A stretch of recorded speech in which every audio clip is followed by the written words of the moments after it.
Hello and welcome to Aquarium Dilemmas. I'm your host, Science Gal Aquatics. I'm Carrie, and this is my co-host, Jesse, and welcome. Welcome. This week's episode is, I think, going to be an interesting one, like always. I don't know. How about you, Jesse? Well, without giving it away quite yet, what was your feeling? Because, again, I told him last minute, like always. So whatever he has to say is legitimately off the top of his head. It's always off the cuff with me anyway. But no, I do. I just didn't realize what's out there, honestly. And so since obviously when I post this, I'm going to give away the topic, obviously, but we're going to be talking about my relationship and evolution with substrates. I thought this one, it kind of came to me last minute, and I was like, I've come a long way with what I've done over the course of my years of fish keeping. So I thought it would be an interesting topic to talk about. Well, I mean, I've seen it at the stores, not paying really that much attention. You know, they just got bags of stuff. And I've never really thought of it, but boy, if you go down the rabbit hole. Yeah, you've thought about it a whole lot over the course of the last handful of years, because I've dragged you all over the place looking for things. But going back to the very beginning of fish keeping, obviously I was a little kid, so I just went with what my dad had. And in that 30-gallon tank that, I mean, I think we bring it up almost every episode, but it was... Well, it's your first fish start of tank. Everything, so it's kind of it's the evolution of every dilemma and everything. It all came from my dad's tank, and my mom does not enjoy water. My sister has definitely given it a shot over the years with her kiddos, so I give her props. But my mom, she has a tank, but it's because of my dad. She has two tanks, actually, one in Dad's room and one in the living room. But my dad has a brain injury over the last handful of, I think it's been 20 some odd years now. So it's definitely gives him something to take care of, look forward to. He likes to feed it. He definitely has a thing for angelfish. So there's always an angelfish somewhere. And then I think we repurposed a 55-gallon for her. I don't think she bought. I feel like we gave her that one. Yeah, we gave her that one. So, and she's one of those. I talk to her, and she calls me every time she goes to the pet store to pick something out. Does she take my advice? No. Does it sometimes work out? Yeah. But she will literally pick whatever she thinks is cool and fascinating and fun to look at, and that's her tank, and that's what she can do. And I'm like, I don't know if I would do that, but she might do it. And she loves it. So she just doesn't like to hear the sound of water. So if she can hear that filter, she's going to call me. And I personally like that sound, but kind of going off on a tangent, my dad, he's definitely been a big influence on my fish keeping career. And going to the pet store, I just always remember getting the gravel that they had at the little pet store that we had. We had one little bitty, it was like a concrete cinder block, one room building. Oh, yeah. That was full of tanks. If I'm remembering right, it was 2 high wrapped around the wall. And then they had a little checkout area. And they had a tiny little sink. But they had a tiny little section that had some aquarium gravel, and I think we all kind of start out with the neon gravel. I feel like going back in my memory, the world's tackiest. I wouldn't say tacky, because if that's a child's tank or your first tank, and that's really all you have because you don't know any better, then that's cool. And I mean, it'd be cool if you were setting up a kid's tank for, I guess, glowfish. Yeah, don't be snobby about substrate. Jesse's the high-end bougie substrate, and I'm the whatever I can get. Well, I'm not the high-end bougie. I'm more... well, that's tack anyway. I'm more of the natural substrate. Yeah, and I remember going back to my memory, which sometimes I don't remember anything, but Dad definitely had more of a, at the time, 80s, early 90s. I remember having more of a natural. So it had to be like a tan or a white with some black gravel mixed in. I don't remember my dad choosing the neon colors. Now, when I got in 6th grade, my parents allowed me to have one fish tank in my room, and it was that little guppy tank. And that merged into a tank in every corner of my room, and then I painted my walls in like ocean theme, and I had seaweed all, I just thought it was so cool. That's when I was more of I'm still, purple's my color, so I definitely had the turquoise and purple mixture. And there were so many snails on that tank that you really couldn't see the guppies anymore. But I promise you, I don't think I could breed guppies like I could when I was in 6th grade. There's something about that tank. And it could just be in my memory, but there were so many snails and so many babies that my parents are like, you've got to do something with this. But I thought that was so cool because it was purple and turquoise, and that's the gravel that I had for a long time. And then up until... I'll say, moving on from my quote-unquote tacky...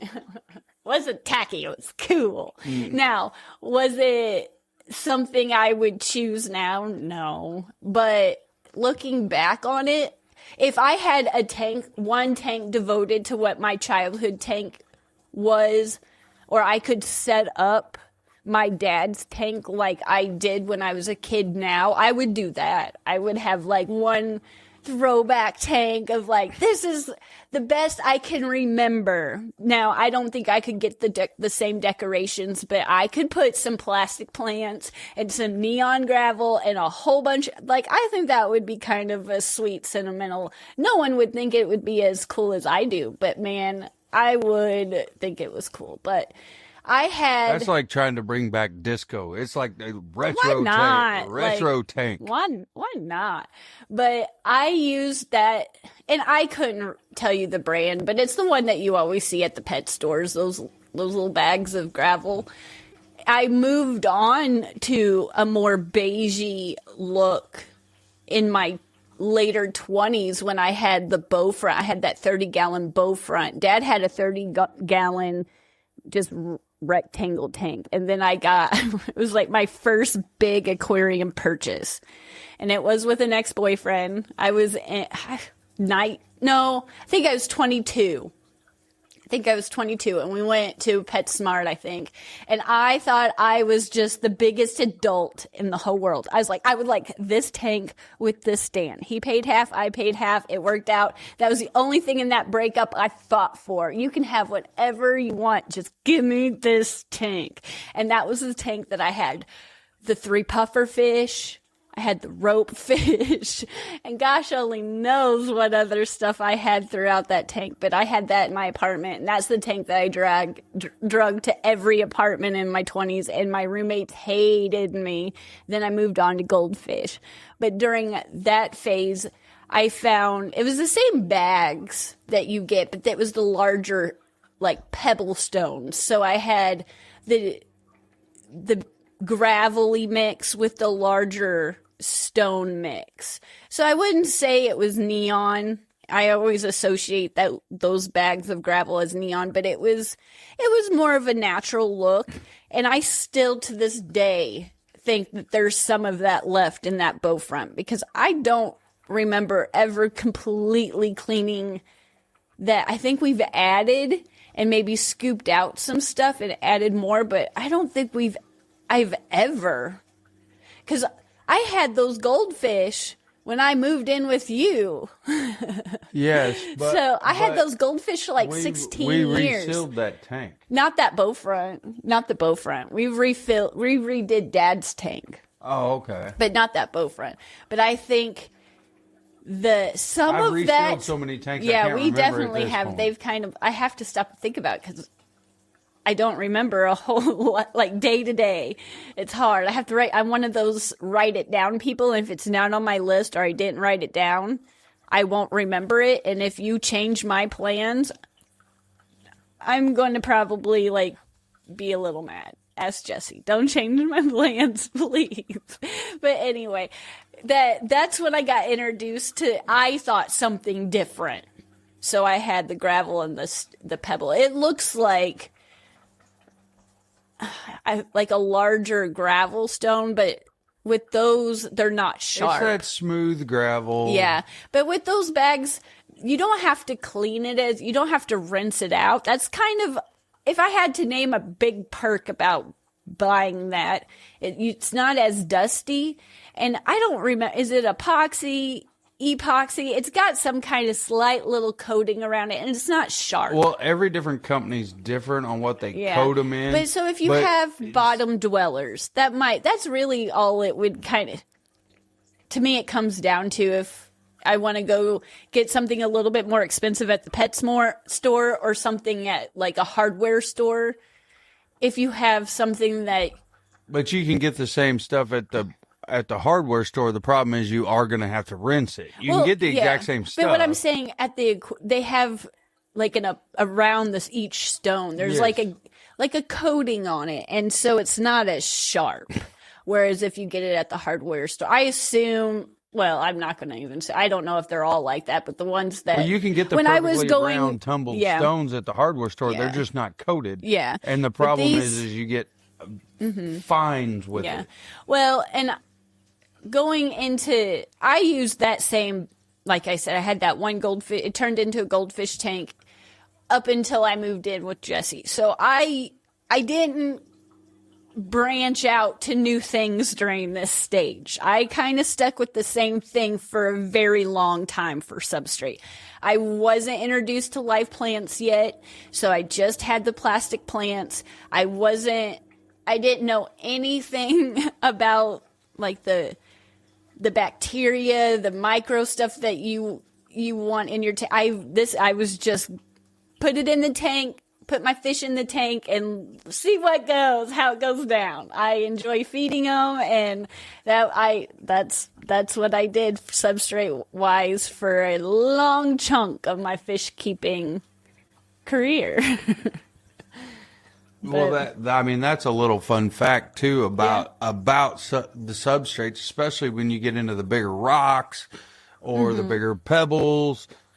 You are increasing your surface area for good bacteria by like 10-fold. Yeah, and that's a good kind of branch into the next phase, stage, I don't know, of when I met you and I went back to college and I took that ecology, like I think we talked about that a few episodes ago, like big steps that made me grow. And it was definitely that ecology class, and I learned so much. Granted, I should have been learning about what we were learning about, but I was associating it with my fish tanks. But for my senior research project, I did my guppy experiment. You can still find videos about it long. They're not good, so they're a hard watch, but that's what led me to YouTube and so much other things. But in my guppy experiment, I had 2 gravel tanks and 2 sand tanks. And out of those, one was stress-free and one was stressed. So I had a stress group with 1 sand, 1 gravel, and 1 stress-free that was sand, and 1 was gravel. And the sand tanks had more brown algae on the glass, but less like green algae. And the gravel tanks had what I associated with just green algae. I didn't even know there was different types of algae. It was just like green algae. And I was like, why is there a difference? And I asked all of my professors, I asked the people at the hardware store. I had a lot of research to do with like measuring fry count and the length of fry. And I was trying to see how the stress influenced the fry of the guppies. It was the whole, I think it was the whole semester. It was a semester class. But I was concentrating on this one thing, and I could not figure it out. And I don't remember. I stumbled upon something online. It had to have been a form. It had to have been something. But I realized I was using paver sand because I just grabbed a bag of sand. I didn't even know.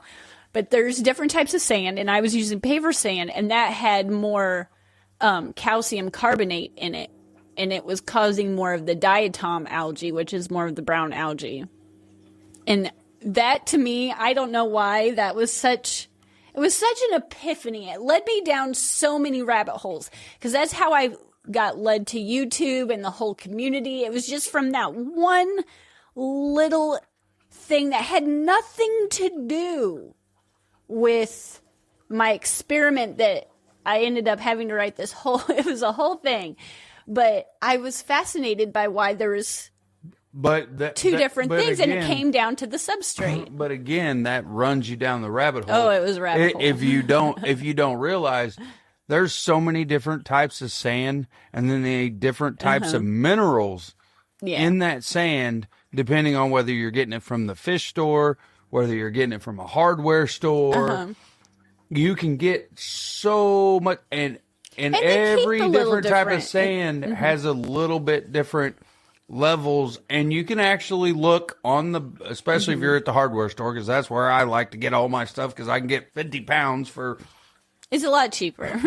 It's just dustier. And it's a lot more work. You got to do a lot more work to it, but as far as rinsing and things like that, but you can read on the back of it, and it will tell you how much more, what is actually, it's going to be X amount percentage of this, X amount percentage of that. And now I do, color-wise, aesthetic-wise, I do prefer the swimming pool sand. Pool filter sand. Pool filter sand. I like more of that cool look when the light hits it. Some of the other sands has more of that like beigey, and it's the hairdresser in me. I do not like warm tones, even in the fish tank. So I prefer I will admit, the pool filter sand, Aquarium Vax, not to throw you off topic, the pool filter sound, Aquarium Vax so much nicer. Well, than my favorite, I do like the ones at the pet store that higher, I forget, starts with the C. I can see it in my brain. What, the coral? It's real common in the pet store. I do like that sand. If I had to, I like how it looks. I do think it settles. You don't have as much cloudiness in your water.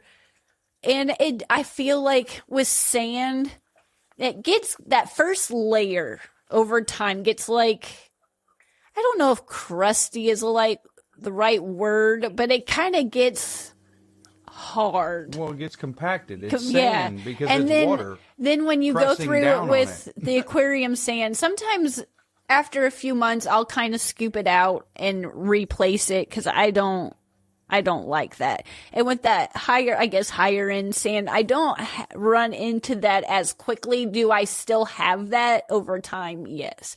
But if I want to set up something quick, I need something cheaper. I know I'm going to use a lot of it. I'm working on a lot of tanks. I don't have one problem using that pool filter sand at all. But well, it's heavier. It's made to settle as well. It does settle. It's just because it is a little dustier. It stays in the water column just a little bit longer. There's just a perk of paying. That's the one perk of paying a little bit more for it. You get a little less for a lot more money. But if you just have one tank and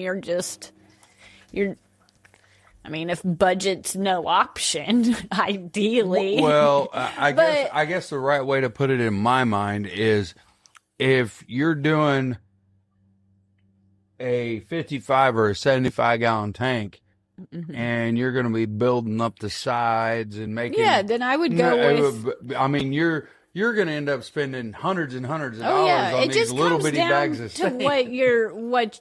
If it's your first tank and it's a 10 gallon and you want to do that, go with it. I'm not going to say definitely go. But if you're setting up, like you said, a 200 gallon, a 55 gallon, a 40 gallon, you really want some sand in there. There is and that's the difference. Are you one tank household? Are you a multi-tank household? it Can you doesn't- do you just comes down to differentiate- budget, really, on what your how much you're wanting in there. I don't find anything wrong with putting a thick substrate in it, but again, it just comes down to, I always hear my dad's like, as long as it's an inch or two, you're good. So as some of my plants have grown, I definitely add substrate in it, but starting off, I would just add an inch or two. But that was also at a time that I didn't know that you could. I thought the substrate, you put it in there flat, everything went in there,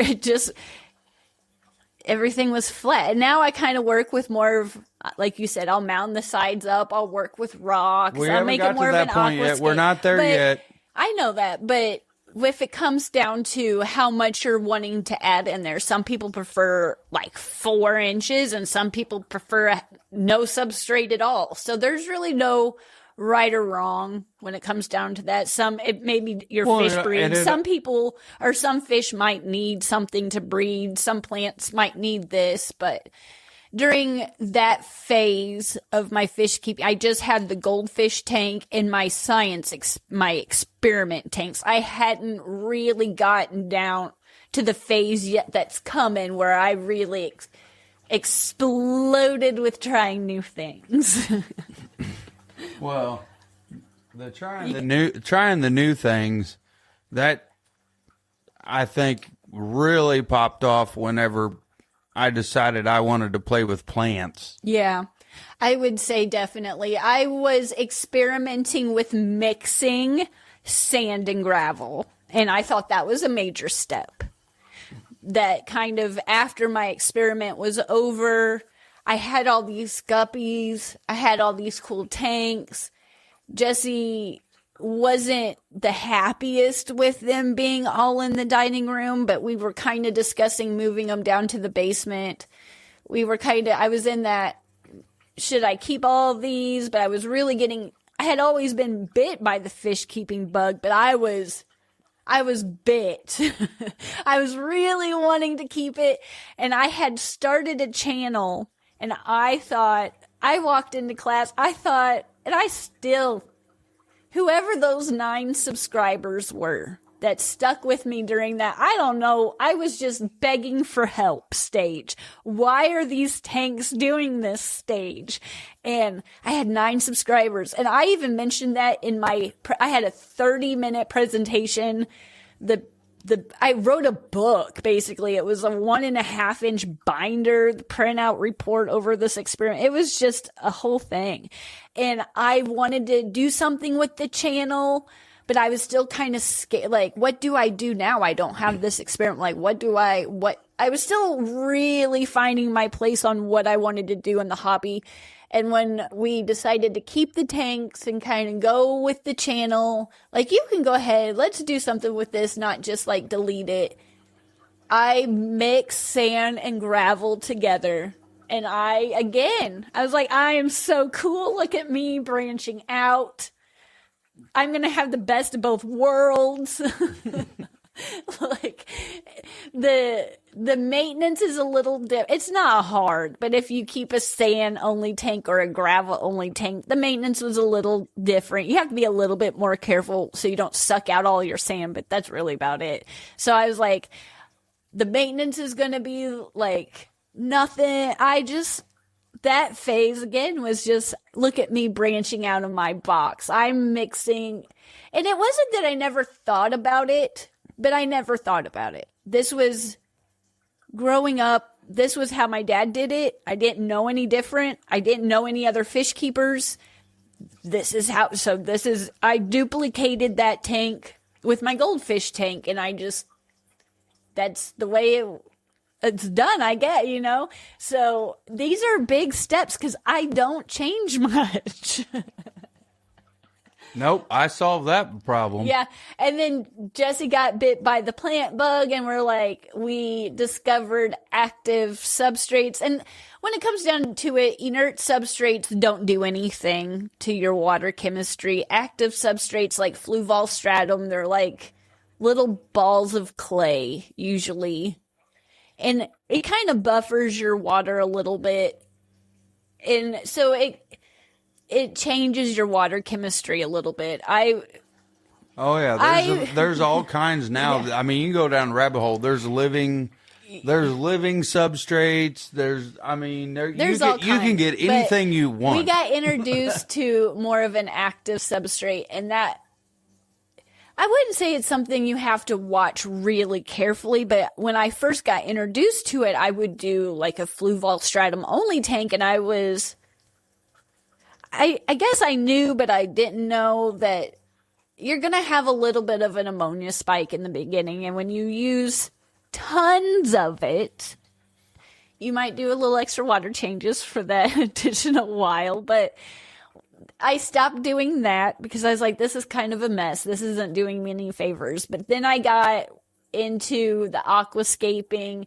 I made friends with some fellow YouTubers that are really big into the substrate or the aquascaping. We went to a few classes over the years, and now I have grown into, I use a mixture of like a gravel. I like to go to the river and collect. It's more of a river collection gravel that the kids kind of collected. I have a huge tub of it, so it's just available whenever.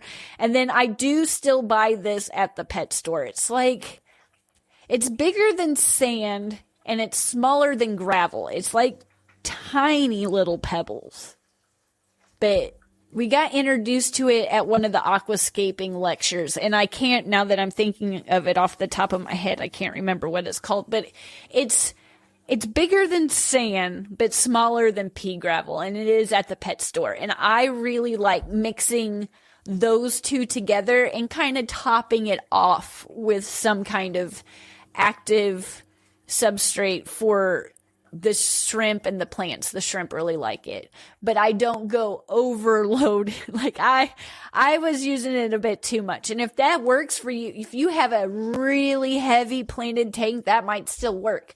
But if your tank is brand new set up and that's all you're using, just be aware that it's going to have an ammonia spike till it gets all settled in there. So, but I've evolved over the years from using just the purple turquoise gravel to now I wouldn't say it's as fine-tuned as obviously I've met some award-winning aquascapers, and they really fine-tune their substrate.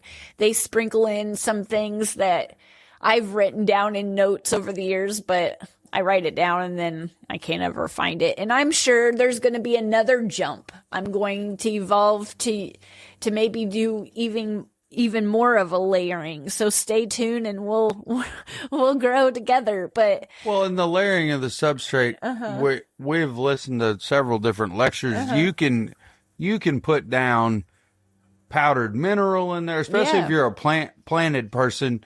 Where I am, a planted person, you can put down powdered minerals in the tank in the very bottom, and then cover it with, you can go ahead and then add your active substrate of whatever you're choosing, and then you can cap it with sand, you can put gravel on it, whatever you want, and it'll end up being several inches thick, at least a couple inches at the minimum, depending on how wild you're going. And that helps all your plants long term. The only thing that we've put in the substrate through the years, since we've done plants, is different brands of root tabs. I don't have a favorite. It's really, and I only get them, honestly, if going to the conventions and the shows, I do get some samples. So whatever sample I have in the fish room that I brought home, that's the root tab I've used. I've used a lot of different ones, and I feel like they work all equally really well. So I do recommend, if you want to try root tabs, go for it. There's been phases where honestly I've forgotten to put them in and refresh them, and the plants have still done really good too. So if you want to use them, go for it. If you don't. But I just, that idea of putting something else in your tank besides something you bought at the fish store, if you are in doubt about it, I highly recommend you trying it because it was a huge jump for me. I didn't, like I said a billion times on so many of these topics, it's not that I didn't know, I just didn't think about it. It wasn't something that I was introduced to yet. So knowing that you can go outside and get river rock, you can get cool rocks that you find, you can get driftwood pieces. You don't have to buy them at the store. You can mix so many different things together. Oh, I mean, just look at our outside tubs. The amount of mulch and dirt and stuff we have in the outside tubs, it is insane. But the fish love it. Yeah. Here, you don't have to go far to find rocks. So I do collect a lot of rocks. And I don't recommend putting like limestone in your tank or anything like that. But there's some really cool pieces that the kids have found over the years that I wouldn't find anything cooler anywhere else. So I wouldn't say limestone would be bad, but it wouldn't be good. Anything it wouldn't be. I mean, they say anything that bubbles under. I think it's vinegar. It's just too soft. It's just. It will change your water column, and it's not going to do it overnight. No, it's going to be a gradual, slow burn. Some people like me, I'll find out the hard way. I will put it in there, and I will definitely find out the hard way. What I'm saying is, if you found a really cool baseball-sized piece of limestone that had some weird shape in it that you really liked, and you were going to put it in a 55-gallon tank, I don't see it affecting it immediately. Yeah, it's not going to be immediate, but there are some rocks out there that, and like with driftwood, don't put like pine tree in your tank, something like resiny or sticky. I wouldn't do that. But my point before I lose it is there's a whole world even outside that you can put in your tank, and it's not. You don't have to just use what's at the fish store. And like I said, there's some of the best things I ever got, and some of the coolest tanks that I've had more recently is from things that I found outside at the river or the creek or even the backyard. And it just opened up my whole world. Am I still proud of those tanks as my childhood tanks? Of course, those are the tanks where I've learned the hardest lessons. They were probably the ugliest tanks I ever had, but at the same time, they were the most beautiful and the best tanks I ever had. So, yeah, I think I've come a long way with my substrates. So, yeah, I thought it was worth talking about. If you have anything to add to the discussion, feel free and let me know your story on your evolution with substrate in the comments or the reviews or however you can leave. Or if there's something cool that we should try that we don't know about, because we do not know everything. Oh, no. I said, I probably have a couple more big, oh my gosh, I've been keeping fish now so many years where I think I know something, and I didn't know. It's gonna be a time. It's coming. I'm sure there's gonna be another. Oh my gosh, guys, we gotta talk. But if you want to support this podcast, go over to sciencegalaquatics.com and look at the plushies. I've been working really hard on some new ones, so I'm excited to share those with you. And next week we're going to a wedding, so it's going to be a beachy wedding, so we might talk about the beach or some other topic. So if you have a topic that you want to talk about. See if I can throw you in the ocean. You can get shark bit. Oh my gosh. We have to go to the beach on Shark Week. We have to. We've already done that once. We got to do it again. And now we got to upgrade it. We got to rent one, like a shark cage boat. I'm sure somewhere will let me go. Am I certified to scuba dive? No. Do I have any business doing it? No. But would it be such an amazing, I love sharks. And anybody who's met me knows how it's an unhealthy love for sharks that I have. And so I'm excited. We're going to this wedding at my favorite place in the whole world. It's Gulf Shores, Alabama. So we'll probably talk a little bit about that next week, and who knows what else. So we look forward to seeing you next week in whatever we talk about. And thank you so much for listening to this episode this week. Listen to Carrie rant. Yeah, and hopefully you took something from it. And if not, go over to ScienceGalaquatics.com and look at something cute. But until next time. Until next time. Thank you. Bye. Bye.